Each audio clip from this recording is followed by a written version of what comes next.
आज अपन बात करेंगे ईटीएफ क्या होता है। Exchange traded fund full form है इसका। आपने इसके बारे में ज़रूर सुना होगा कहीं। तो आज अपन इसके बारे में बात करेंगे। इसे हम एक्सचेंज ट्रेडेड फंड बोलते हैं। ये जैसा स्टॉक ट्रेड होता है कोई भी एक्सचेंज में, वैसे ये भी ट्रेड होता है। ये समझ लीजिए स्टॉक और म्यूचुअल फंड का मिक्सचर है। इसमें आप पोर्टफोलियो ऑफ स्टॉक्स में इन्वेस्ट करते हैं वाया ईटीएफ, एंड इसमें भी आपको मिनिमम एक ईटीएफ खरीदना पड़ेगा। जो भी ईटीएफ का प्राइस है उतना मिनिमम आपको एक ईटीएफ खरीदना पड़ेगा। ये परचेज़ और सेल रियल टाइम में होता है जैसा स्टॉक होता है। इसमें ट्रेडिंग जो टाइम रहता है 9:15 से 3:30 बजे तक, उस टाइम पे शेयर प्राइस फ्लक्चुएट होते रहते हैं। इसका एक्सपेंस रेशियो काफ़ी कम रहता है, एंड अगर डाइवर्सिफिकेशन के लिए एक पॉपुलर चॉइस है ये आज के ज़माने में।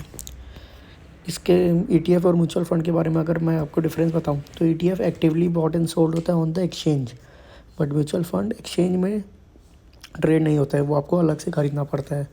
ईटीएफ में प्राइस रियल टाइम बेसिस पे चेंज होते रहते हैं, एंड म्यूचुअल फंड्स में दिन में एक बार अपडेट होता है प्राइस। एनएवी बोलते हैं, नेट एसेट वैल्यू।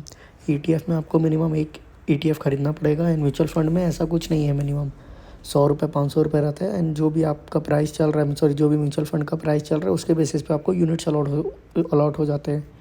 ईटीएफ अगर आपको बाय या सेल करना है तो आप एक ब्रोकर के थ्रू ही कर सकते हैं। म्यूचुअल फंड आप डायरेक्ट म्यूचुअल फंड हाउस से या फिर ब्रोकर के थ्रू भी कर सकते हैं। ईटीएफ में कोई लॉक इन पीरियड नहीं होता है, बट काफ़ी म्यूचुअल फंड्स में लॉक इन पीरियड होता है। जैसे अगर आप ईएलएसएस कैटेगरी के बारे में जानते हैं तो उसमें 3 साल का लॉक इन पीरियड रहता है। ईटीएफ एक पैसिव इन्वेस्टमेंट है जो एक इंडेक्स को ट्रैक करता है, एंड म्यूचुअल फंड में भी पैसिव आते हैं जो इंडेक्स को ट्रैक करते हैं। बाकी एक्टिवली म्यूचुअल फंड्स भी रहते हैं जो फंड मैनेजर्स और प्रोफेशनल इन्वेस्ट करते हैं। फिर अपन अगर ईटीएफ की ग्रोथ देखें पिछले 10 सालों में तो आप देख सकते हैं ग्राफ कितना तेज़ी से बढ़ रहा है। कुछ टाइम तक ये 50,000 करोड़ था अराउंड 2017 में, एंड आज का मार्केट ये 2 लाख करोड़ से भी ज़्यादा का मार्केट है ये। तो आप देख सकते हैं इनकी ग्रोथ बहुत ही तेज़ से हो रही है, एंड ये टॉप फेमस ईटीएफ्स हैं। निफ्टी 50 ईटीएफ है, पीएसयू बैंक का ईटीएफ है। अगर आपको उसके पीएसयू बैंक में इन्वेस्ट करना है तो आप इसके थ्रू कर सकते हैं। फिर मोतीलाल ओसवाल का मिड कैप 100 ईटीएफ है, निफ्टी बीज है, बैंक बीज है, गोल्ड बीज भी रहता है। फिर नैस्डैक का भी ईटीएफ है, एंड ये 3 साल के सीएजीआर रिटर्न्स है। आप देखेंगे 12-14% आपको आराम से मिल जाता है ईटीएफ में भी। फिर इसमें टैक्स कैसे लगता है? इसमें टैक्स जैसे आपको शेयर में टैक्स लगता है वैसे ईटीएफ में भी टैक्स लगता है। इसमें भी 2 कैटेगरी है, लॉन्ग टर्म और शॉर्ट टर्म। 1 साल से अगर आप ज़्यादा होल्ड करते हैं तो आपको लॉन्ग टर्म गेन लगेगा, कैपिटल गेन, एंड 1 साल से कम रखते हैं तो शॉर्ट टर्म लगेगा।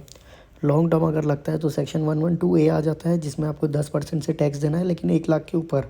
अगर आपका 1,20,000 का प्रॉफिट होता है तो आपको सिर्फ 20,000 पे 10% टैक्स देना है, मतलब 2,000 रुपये। लेकिन अगर वहीं शॉर्ट टर्म होता है तो 111A आ जाता है जिसमें आपको जितना भी आपका प्रॉफिट हुआ उसमें 15% टैक्स आ जाता है। इसमें आपको 1 लाख तक का नहीं है शॉर्ट टर्म में। Thank you everyone. I hope आपको ईटीएफ के बारे में कुछ समझ आया होगा। प्लीज़ वीडियो को लाइक करिए, शेयर करिए, एंड चैनल को सब्सक्राइब करिए। मैं हर ऑल्टरनेट डेज वीडियो बनाता हूँ, आप और भी वीडियोस चेकआउट कर सकते हैं। Thank you.